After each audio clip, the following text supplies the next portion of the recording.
Bismillahirrahmanirrahim. Iyaka na'budu wa iyaka nasta'in. Assalamu alaikum. Hello and welcome to Bamos Studiyar. I hope you all are doing good and you are enjoying your good health. Now we are talking about a new topic of biochemistry, which is all about lipids. Lipids are actually the macromolecules which are made up of fatty acids, and it is coming from a Greek word which means fats. As far as their main components are concerned, they always consist of glycerol and fatty acids, and when you focus that glycerol is having the 3 carbons with 3 OH groups on it, and fatty acids is a long chain carboxylic acid. These lipids are actually the triesters, or you can say it's a triglycerides. So whenever you consider a structure of glycerol, which is glycerine, it's a simply polyhydroxy alcohol having 3 OH groups. It's colorless, odorless, and viscous liquid, which is sweet in taste and non-toxic.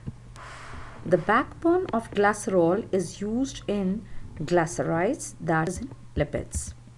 So whenever we go for the definition of fatty acid, which is the important other component of lipids, it's basically a long chain saturated carboxylic acid that we are having a long chain of carbons along with the functional group COOH.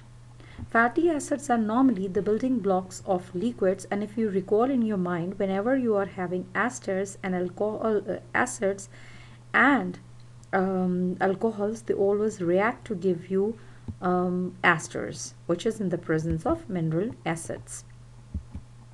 So whenever we go for the classification of these fatty acids, they might be saturated fatty acids, which are good, or you can say unsaturated fatty acids. Saturated fatty acids are normally, they are considered as bad because you are having the butter and the cheese and that type of cholesterol in it. While you are talking about the plant oils, they are good, which is having unsaturated fatty acids. So we are having the definition of saturated fatty acids in which all carbons are singly bonded, and the examples are palmitic acid, which is having a formula C15H31COH, and stearic acid, the formula is C17H35COOH. Now over here COH is common in both examples, that means it is actually the functional groups, and C17H33 over here is R. So unsaturated fatty acids having the example which is oleic acid C17H33COH. Instead of having 35 carbon hydrogens over here, so that means oleic acid is less in 2 hydrogens as compared to stearic acids. So palmitic oleic acid is C15H29COOH.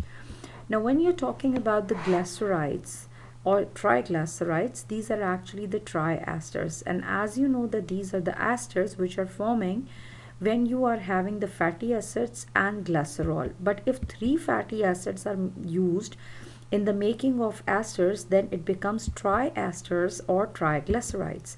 For example, if you recall that structure, this CH2 and CH2, this is the part or the backbone of a glycerol. Well, this whole portion OCOR is making a other part of the ester group. So we are having this equation, we are taking the glycerol in which 3 carbons are there and each carbon is bonded with OH group. So automatically we are having 3 OH group over here, and in order to satisfy it over here or forming the esters, we require 3 acids. So we are having 3 moles of RCOH. So OH from one side and H from another side, they get eliminated as water. So in this case 3 water molecules are eliminated and you are having triesters or triglycerides.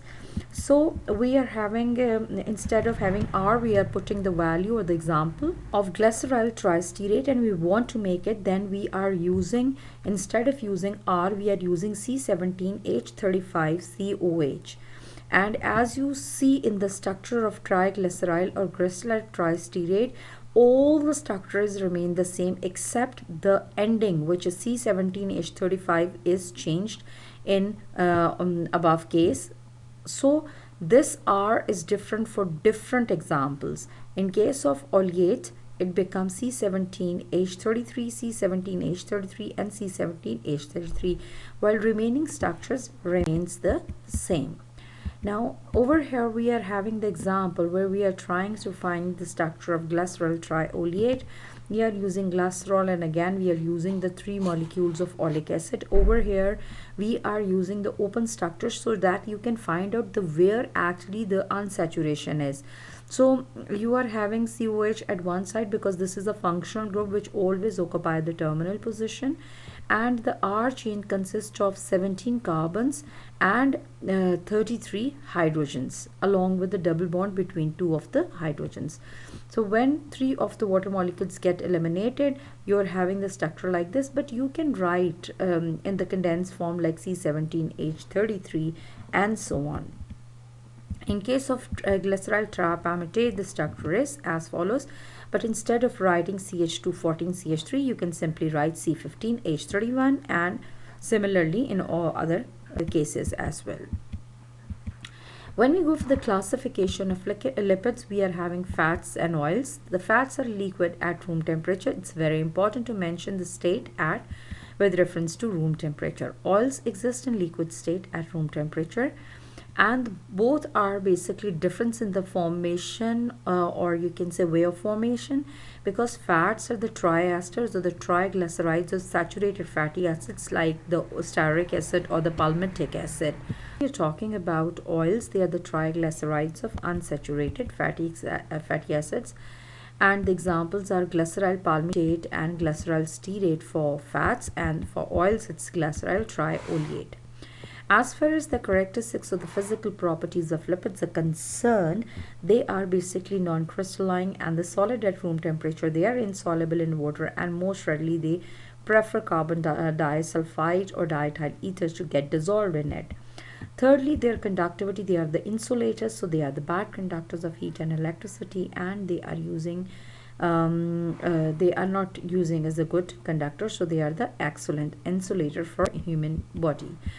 As far as the chemical properties of lipids are concerned, you have already discussed it's one of its industrial use, that they are used to convert vegetable oil into vegetable ghee by the process of hydrogenation, which is catalytic hydrogenations done in the presence of nickel at 250 to 300 degrees centigrade, and all the unsaturation is glyceryl trioleate is filled up by adding 3 moles of hydrogens, and you will get the vegetable ghee, which is glyceryl tristearate.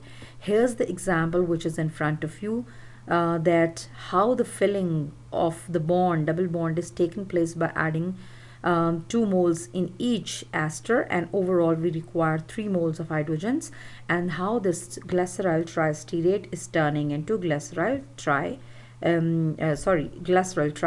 turns into glyceryl tristearate.